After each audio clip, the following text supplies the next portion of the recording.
Sahabat akhir zaman yang semoga diberkahi oleh Allah Subhanahu wa Ta'ala.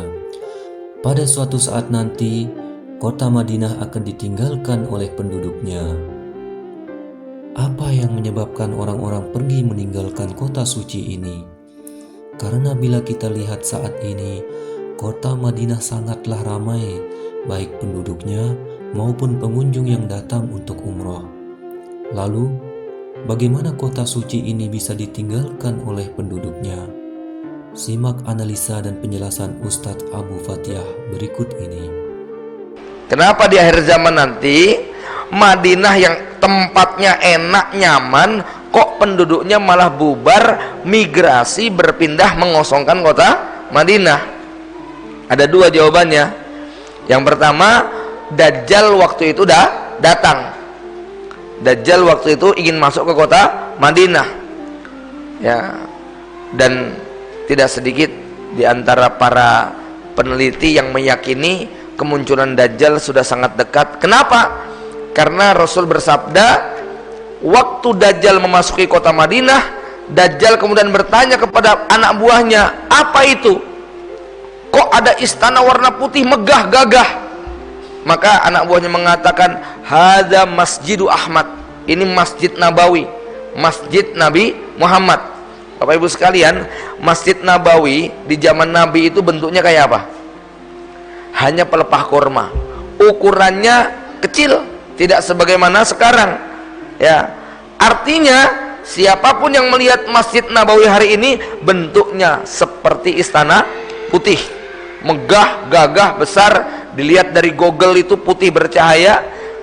Artinya apa? Hari ini yang dilihat oleh Dajjal adalah seperti yang dikatakan oleh Nabi. Nah, karena Dajjal masuk kota Madinah nggak bisa, ada banyak malaikat yang menghunuskan pedang di setiap pintu masuknya, maka Dajjal kemudian apa? Berhenti di sebuah tempat, lalu dia menghentakkan kakinya 3 kali, bergetarlah kota Madinah.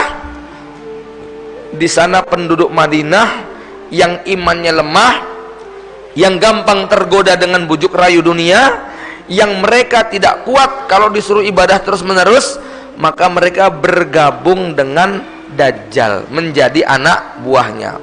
Waliyazbillah.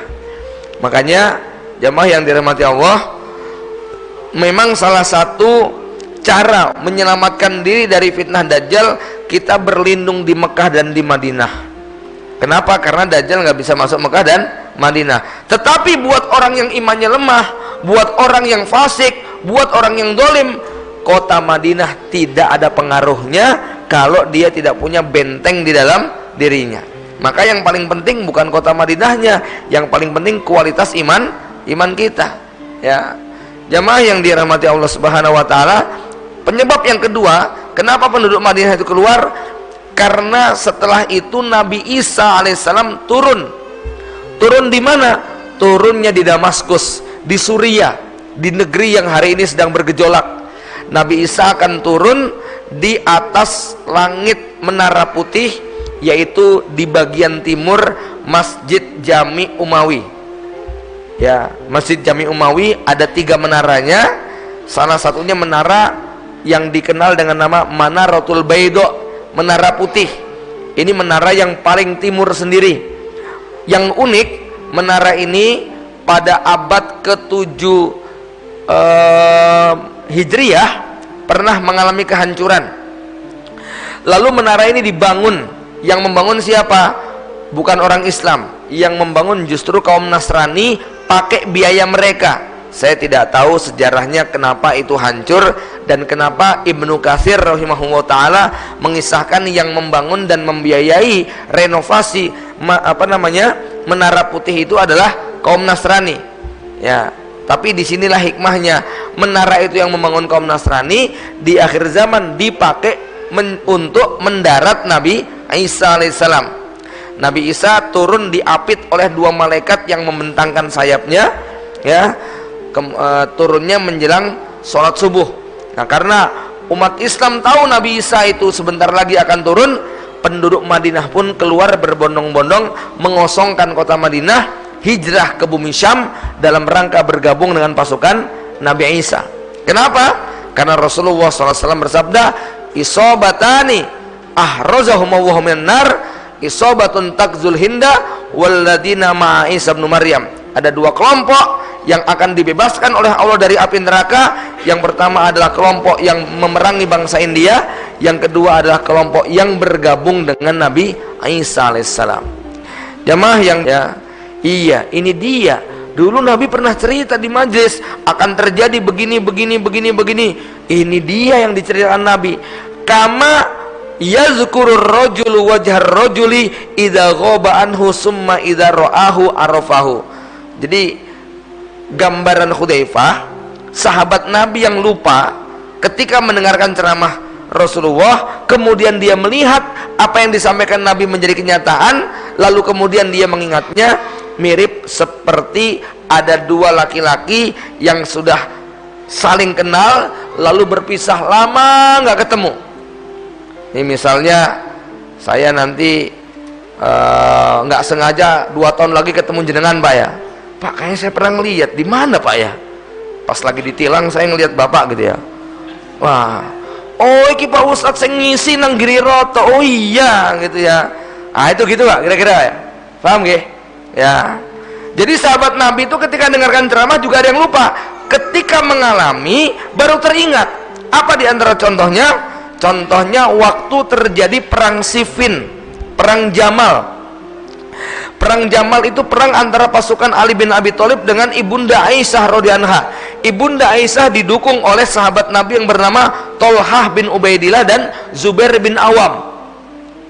Pada saat, jadi ini sahabat calon penghuni surga Pak, tapi saling bertikai.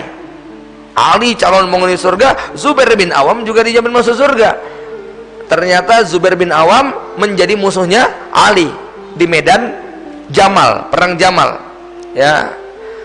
Pada saat Ali ketemu dengan sahabat Zubair bin Awam di medan itu ketemu, di medan perang ketemu, tiba-tiba Ali bin Abi Thalib mengatakan, "Wahai Zubair, ingatkah kau satu peristiwa sekian puluh tahun yang silam? Perang Jamal itu terjadi pada tahun ke-36. Rasulullah wafat pada tahun 11 Hijriah. Kalau Nabi menyampaikannya 2 tahun ataupun 3 tahun sebelum wafat, berarti peristiwanya kurang lebih sudah 25 tahun yang lalu. Udah lama nih Pak ya, 25 tahun yang lalu ya. Lalu Ali bin Abi Thalib ketika ketemu dengan sahabat Zubair bertanya, "Ya Zubair, ingatkah kau satu peristiwa? Saat itu ada aku, ada Nabi, dan ada kamu. Waktu itu Nabi Muhammad bertanya kepadamu, 'Ya Zubair, apakah kau mencintai Ali?' Lalu engkau mengatakan, 'Ya Rasulullah, bagaimana aku tidak mencintai Ali? Ya, dia adalah sepupumu, dia juga menantumu, ya. Dia orang yang pertama kali masuk Islam dari kalangan kanak-kanak. Sungguh demi Allah, saya mencintai Ali.' Kemudian Rasulullah berkata kepadamu, 'Tidak ya Zubair, suatu saat engkau akan memeranginya.'" Wah, Masya Allah. Itu Zubair dibilang begitu langsung makdut. Astagfirullahaladzim, apa yang menjadi yang disampaikan Nabi sekarang jadi kenyataan. Dulu nggak bayangkan Pak ya, dulu temen sholat, temen jajan, temen jalan-jalan, tiba-tiba sekarang berada di medan perang saling menghunuskan pedang. Maka Ali bin Abi Thalib mengingatkan kepada Zubair, "Ingatkah kau peristiwa itu?" Tiba-tiba Zubair kemudian, "Ya Allah, astagfirullah, astagfirullah." Dia menyesal karena saat itu berada di barisan yang memusuhi Ali bin Abi Thalib. Ini satu contoh. Jadi udah lupa itu. Zubair mengatakan, "Sungguh seakan-akan baru kali ini aku mendengar hadis ini." Ya, aku mengingatnya. Ya, Bapak Ibu yang dirahmati Allah, itu mirip kalau kita reuni lama 20 tahun nggak ketemu sama teman SMA kita, lalu kita mengenang peristiwa waktu diajar sama Pak Ustadz, gitu loh. Ya, ingat nggak waktu diajar? Oh, iya, gitu lah. Nah, Bapak Ibu yang dimuliakan Allah, sama nanti kalau kita pelajari hadis ini, jenengan mungkin lupa. Suatu saat ada bencana alam, suatu saat ada peristiwa ini itu dan sebagainya. Iki kayak mirip seperti yang Pak Ustadz terangke nang masjid kai. Ya, padahal waktu itu sudah lupa Pak.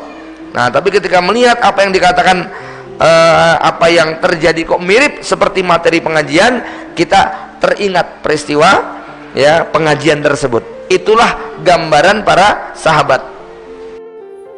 Sahabat akhir zaman yang semoga diberkahi oleh Allah Subhanahu wa Ta'ala. Setelah mendengarkan ulasan dari Ustadz kita tadi bahwa penduduk Madinah meninggalkan kota Madinah bisa jadi karena dua faktor berikut ini. Yang pertama, datangnya Dajjal ke kota Madinah. Karena Dajjal tidak bisa memasuki kota Madinah, maka dia menghentakkan kakinya 3 kali sehingga membuat kota Madinah bergetar. Bergetar di sini mungkin maksudnya adalah terjadi gempa di kota Madinah. Allah Subhanahu wa Ta'ala menguji penduduk Madinah dengan gempa hingga berhamburanlah penduduk Madinah keluar dari kota Madinah. Mereka yang keluar mungkin terdiri dari orang-orang munafik yang pada akhirnya akan menjadi pengikut Dajjal. Yang kedua, turunnya Nabi Isa alaihissalam. Oleh karena Nabi Isa alaihissalam turun di Syam atau di negeri Syam, tepatnya menurut riwayat yaitu di Suriah, maka penduduk Madinah yang tidak bisa ditaklukkan oleh Dajjal pada waktu Dajjal datang ke kota Madinah, mereka berbondong-bondong menuju ke Syam karena pertama, mereka mencari perlindungan dari Dajjal yaitu bergabung dengan Nabi Isa alaihissalam. Yang kedua, pusat pemerintahan Imam Mahdi dan Nabi Isa alaihissalam pada waktu itu adalah di Syam. Inilah alasan mengapa penduduk Madinah meninggalkan kota Madinah menurut analisa dan penjelasan Ustadz Abu Fatihah. Jika sahabat akhir zaman memiliki pendapat dan pandangan yang lain, bisa menuliskannya di kolom komentar. Semoga kita semua selalu diberikan petunjuk oleh Allah Subhanahu wa Ta'ala. Sampai jumpa lagi.